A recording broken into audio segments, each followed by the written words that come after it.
Margaret. Thanks for coming on the Vantage Point Podcast. Together, your character chaos. First of all, how are you? Great, thanks. Thanks for having us. Yeah, I'm doing good. How are you, Rhiannon? Yeah, I'm really good. Yeah, thank you for inviting us on. This is really cool. For the listeners, how would you sum up your podcast? Because Character Chaos is your podcast, right? How would you sum that up, what you guys do, and where did the name Character Chaos come from? I I mean, you mean, came up with the name. yeah, Do you I want to talk did, about that? didn't I? You came up with the premise of this podcast, and I came up with the name of it. Yeah. And to be honest, I can't remember my thought process behind that. Every week we talk about a different fictional character that we think is interesting or fun. We do like movies and TV shows and books, just whatever we feel like, really. Maybe it's just someone we really like who's maybe not that good. We just like them. And yeah, we do like analytic stuff, some creative stuff. Makes sense. So I guess the name comes from the fact that you're talking about what characters you like. I'd say so. Yeah, It's always been what basically. we've been interested in, is like character writing. Why do you think characters are important in stories? For me personally, whenever I watch something like a movie or a show, for me, I care about the characters more than I care about the plot. Like a movie can have a very bad plot, and if it has good characters, I will absolutely love it. Like I think anyone who knows me kind of knows that about me. I love a good character, and when you get a good character arc, when you get a good like story of character development, for me, it just absolutely makes a film and it makes a show.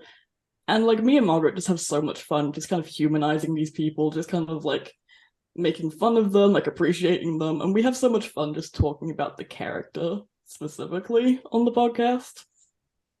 What are your Yeah, favorite I'd say characters? that's Do you accurate. each have a favorite? Margaret, would you We like to go do. first? Who's Oh, yours? I really love Brienne of Tarth from Game of Thrones. That like always tops the list for me. I love her so much. She like lives in my heart. It's probably a So lot of Game of Thrones characters, honestly. They're too good. what is it about her journey that you find that you relate to? I mean, there's so much. She's such a human person. Like she struggles with a lot of like sexism in society and like a I mean, I don't relate to like a fantasy medieval world, but she has all these like insecurities about herself and like the strength to carry on and she feels like a very human person. I don't know, I like her struggle. I think Yeah, she's really someone you sweet. sort of connect to, even though you're not necessarily like a 7 foot warrior, but you still you Yeah, I see wish. her predicament in society in a way. What about you, Rhiannon? Yeah. What's your favorite your favorite character if you could name one?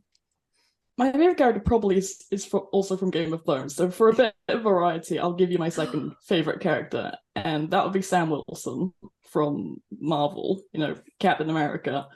Yeah, Is he's that Falcon? definitely The one it who is. was Yeah, Falcon, yeah? yeah. Yeah. Okay. Was Falcon Captain America? Yeah, I absolutely love him. I just think he's like the funniest, most moral, good character in Marvel. I think he's so underappreciated. We literally just did an episode Yeah. about him, and it's just me gushing over how much I love this character for about Yeah. 2 hours. Yeah. Yeah, I'd say mine's also one from the MCU, to be honest. I really like Tony Stark. Like his journey from the Yeah. start, from the first Iron Mhm. Man movie to Endgame, it seems like there's a clear progression in his character. He's so flawed. He has problems, difficulties that he gets through. He starts off as probably quite an unlikable character, I would say. At the very start of his first movie, he's, flippant, he's narcissistic, full of himself, and he gets so seriously humbled that you almost feel bad for this guy that initially you sort of want to root against in the first place. Do you think, just talking about the MCU now, then, do you feel like they're missing that kind of main character since Tony Stark and Captain America left the MCU?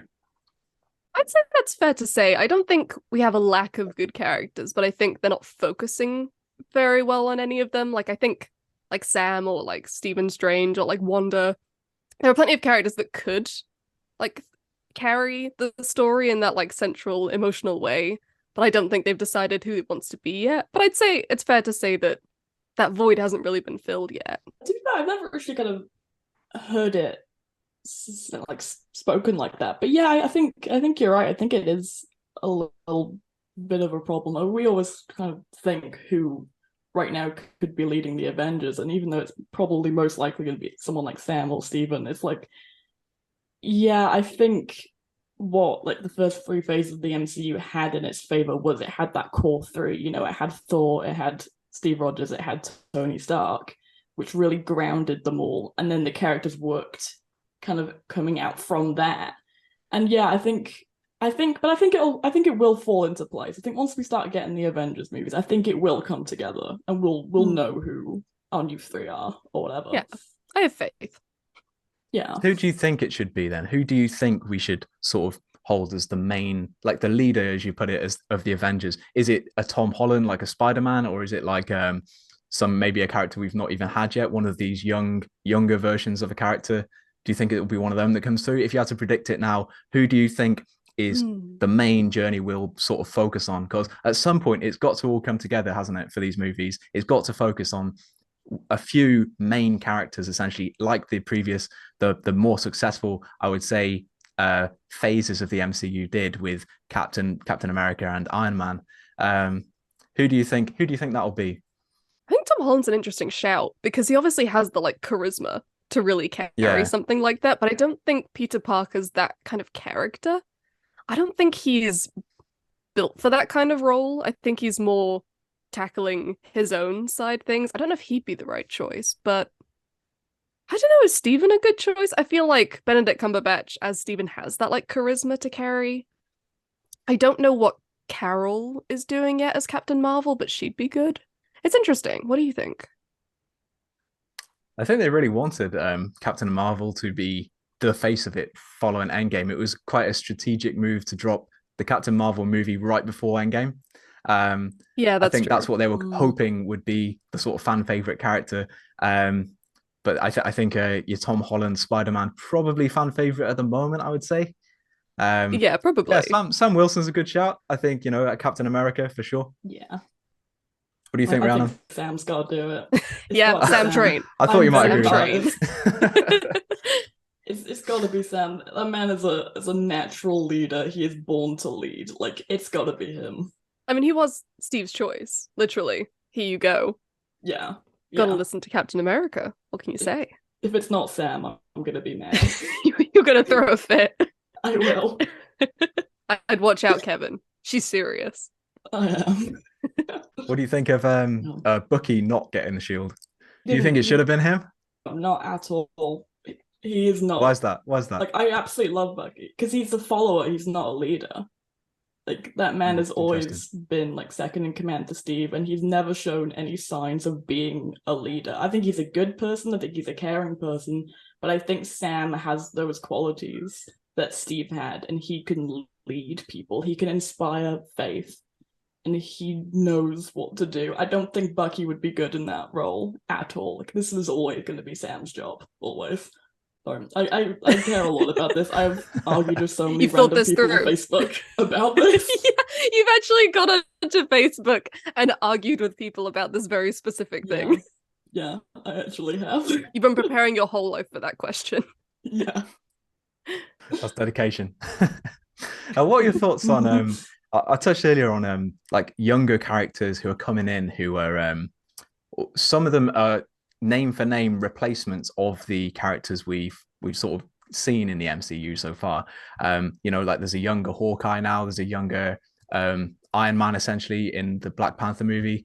There's a few characters who are younger, almost replacements of the same character. Do you think it's a good idea to be going this way, or do you think it's a bit creatively disingenuous to just stick the name on a new character without building them up in the same way rather than creating new characters?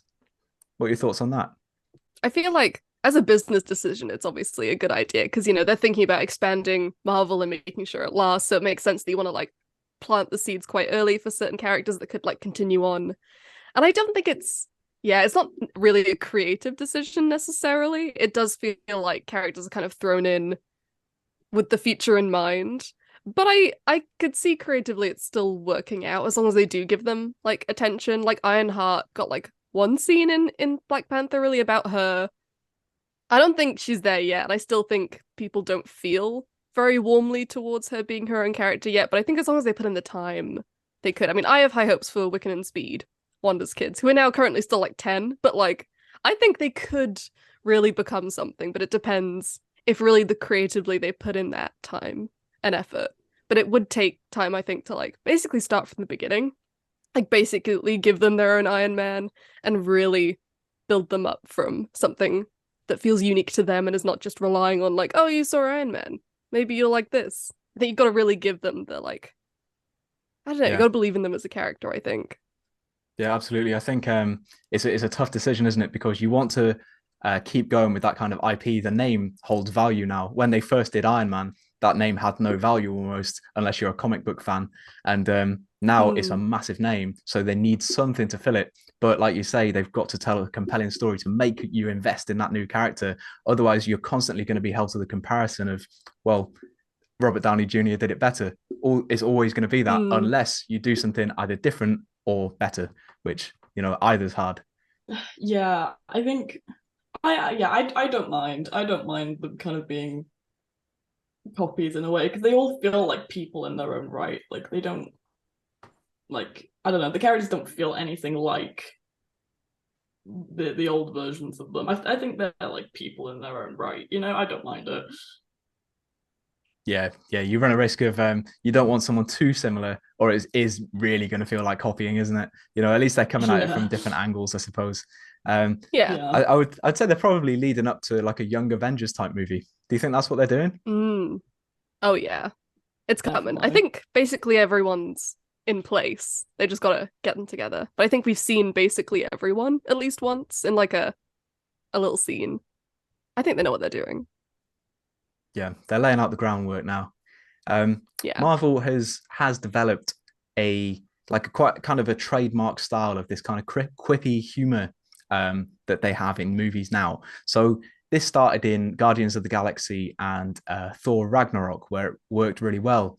But what some people would think, and I'd be inclined to agree with them, is that when this is overused and there's too much humor injected into like the current kind of Marvel movies at the moment, it takes away some of the heartwarming moments and some of the suspenseful moments that used to be like a staple and hold so much weight in Marvel movies. Like, think Captain America Civil War, that not each character moment was ended with a funny joke. It didn't have to, because it carried its own weight. Do you think that humor's being overused now? And do you think it could be used maybe more effectively? Okay, I mean, I think me and Margaret actually did disagree on this, because I know Oh, really? Margaret hates the quips. Yeah. I like the quips. I actually really like them, which I know is an unpopular opinion and probably loses me points as like a film student, but I quite like the quips. I don't know. I agree sometimes maybe they could take themselves more seriously, but at the end of the day, it's a comic book movie. I love comic book movies. I don't want them to take themselves super seriously, and I don't know, they make me laugh, to be honest. I quite like them. You disagree, Mark? Depends. Also, I think it depends on the movie. Well, because I think you brought up Guardians of the Galaxy and Thor Ragnarok, which I think it does work because James Gunn does it really well, and I think Taika Waititi does it really well, and I think in those movies it worked because it does still have the heart. I think they're still really effective. I have issues with Joss Whedon, and I'm not the first to have issues with Joss Whedon. I feel like it kind of started with him in the Avengers and in Age of Ultron. To be fair, the Avengers is less annoying, but I find Age of Ultron borderline unwatchable because I find his particular brand of quips to be, I feel like there's a woodpecker knocking at my brain. I find it so disingenuous and annoying, and I feel like it just depends. I feel like Infinity War had like a nice balance. I feel like that Marcus and McFeely know how to balance it, but I think in the wrong hands it doesn't do so well. But it depends. I was fine with Guardians and Ragnarok. Yeah, like MCU, it's evolved past the point of just being comic book movies, I would say. Like it's its own, there's genres within that, I would say. There's action movies, there's horror movies, there's comedy movies. And I think when you try and apply the same formula to all of them, it doesn't always pay off. Like I had a similar reaction to Age of Ultron. I remember first noticing it in that movie where I thought, this is supposed to be a cold, calculating robot. Why is it making jokes? And it didn't feel right, compared to the seriousness of the previous movies. And then, when it comes to the dance off at the end of Guardians of the Galaxy, I remember the first time I watched that, I found that so abrasive. But on a rewatch, I thought, right, I understand this is supposed to be a comedy, and then with that context Yeah. going in, I enjoyed it a lot more. Um, Mhm. so why do you think the Eternals then underperformed? Because that's a big, that was one where they didn't rely so much on this kind of the quippy humor. That film took itself quite seriously, but it was released straight after Endgame. It had all the momentum of the MCU. Why do you think that film didn't do well? Rhiannon, you have the floor. Oh, okay. So this is one of my favorite movies ever. I absolutely love this movie. Let's go. Okay. I think initially this movie was fully review bombed. Like, it just was. None of the reviews and none of the criticisms initially, I don't think, held any weight to them. I think it's just something new that Marvel did, bringing in a very artsy director like Chloe Zhao, making it very diverse and pushing a lot of boundaries that Marvel has never done before. There's, it's like openly gay characters in it. There's a sex scene in this movie. I think it scared a lot of people. I think it annoyed a lot of people, and it genuinely did just get review bombed. And then you can bring in, I think you can bring in some legitimate criticisms of this movie. I think it does try to do a lot, and every so often, I agree. I think Chloe Zhao's style and Marvel's style clash slightly. But honestly, I think it started to become a bit of a thing that you could hate this movie, and this movie started to become the poster for the fall of Marvel and for the Marvel fatigue that everyone's experiencing. I think this movie was the start of it, and it's just overhated to hell. I think it's just so easy for people to hate this movie. And personally, I think it's absolutely brilliant. I think it's one of the best things that Marvel has ever done. And it's just a shame that everyone wanted Marvel to do something new and different. And the minute Marvel does, everyone hates them. And I think it's such a shame because this movie's brilliant. Yeah, I mean, I'm not like in love with the movie. I liked it, but I do think it was picked on, and I think it came out at an unfortunate time. I don't fully know why it was so chosen to be the one that everyone put their anger into, but it was, and I think initially it was quite review bombed for the diversity, and then it just people piled on because there are slight problems with it, and people use that as an excuse, as like, see, this movie is bad because it had one scene I didn't like that maybe wasn't that great, and people weren't ready for Chloe Zhao's like independent film style that clashed with Marvel's like big budget blockbuster. And I think it was just kind of unfairly chosen, and people piled on. I think it was at the moment where everyone was like, oh no, we didn't love Black Widow and Shang-Chi, and it was like the third where people were like, maybe phase 4 is not that great. Yeah, I think it was unfairly chosen to be like the hated one. Yeah, which is sad. I think it comes down to a few things. Yeah, like I enjoyed it. I'm not gonna lie. I didn't watch it at first because of all the negative reviews. I thought there's almost no point me going to see it. It doesn't sound good. And then when I did eventually come around to seeing it with that in mind, thinking, okay, I've heard the criticisms of it. Let's see what there is to enjoy here. And I ended up really liking it. I like Chloe Zhao. Chloe Zhao, it's Zhao, isn't it? Her directive style, like I think her kind of artsy kind of style works really well actually in these kind of big budget movies. And the stuff with the what are they called? The big people. That was quite good. It looked good. And the casting on the whole, I thought was really well done. And there's some pretty tense moments. I think it did have a few flaws though. One being there's too many characters all introduced in the same movie, with giving you little to no reason to care about them or even remember who their names were when it comes to the final scene of the movie. Whereas with the Avengers movies, yes, it had a big cast, but half of them, if not all of them, had previous movies which established who they were, and you felt like them going into the movie. So they had a huge advantage in that way. I think they could have maybe combined some of the characters together. I heard someone on a different podcast talk about this, so I'm reiterating their point, but I just think this would really work well. There's 12 Eternals, something like that, isn't there? There's quite a lot. Maybe if their powers were maybe condensed into maybe 4 or 5 of them, so it's a smaller team, because they've done that with the comics before. They've combined the stories of different characters and reinterpreted them to what would work best for a movie. And maybe in this case, instead of trying to give each character like a 5-minute segment showing who they are at the start of the movie until you get to the actual plot, it might have benefited from having a much smaller cast and sticking with the same style because I think that worked well. And maybe in the way the film was marketed, with the diversity being front and center, obviously it's always good to have a diverse cast, but when you're using that in the marketing, it's going to put certain people off straight away, encouraging this kind of review bombing. And perhaps if they'd focused less on that in the marketing, people would have been less opposed to it. I'd say that's fair. John Tokarina, here's your movie. Let you go. I wouldn't agree with the characters of it all. I think they're all kind of vital, and I love them all so much. So I personally think they all have a very vital role in the story. I can't think of one of them that you could take out or merge, and yeah, I think they should all be there. But with the last point you said, the diversity of it all, like, yeah, you're right, it probably would have done better if they didn't market the diversity of it all, but I don't really think we should be pandering to the racists and the homophobes. Like, I don't know, I don't think we should pander to them. I don't think we should change how we market and make movies for them. They can deal with it,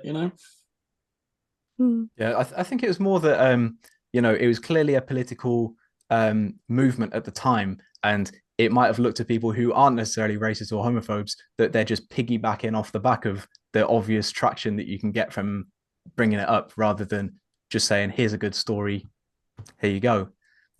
I think drawing attention to it is perhaps where they fell flat in the marketing department, because people after Endgame just want a big story and action going on, and you expect a diverse cast. This shouldn't be something that's like, we're doing something new here. We should have a diverse cast whenever possible, because talented actors come in all shapes and sizes. But yeah, I feel like had those first 3 movies started stronger, Phase 4 could have been a lot stronger, because No Way Home I thought was really good. What do you think of that one? That was awesome. Yeah, I think Eternals was just wrong place, wrong time for it. Yeah. That was really fun. It was actually a really strong movie. Like, it is sad that it is a movie about like 3 white Spider-Men we've met before, and everyone was like, yay, after disliking Eternals, it had such a diverse cast. But unfortunately, I do think it had like a really good story structure and was really fun and emotionally resonant. No Way Home really slapped. It did really well. But it also had the like nostalgia to like boost it. And Eternals was so fresh and brand new, and I think people really weren't inclined to really dive into that. But No Way Home was really strong. Maybe if that had come first, it would have made people feel better about Phase 4 in general, and maybe they would have accepted Eternals a bit better, because it was a little shaky beforehand.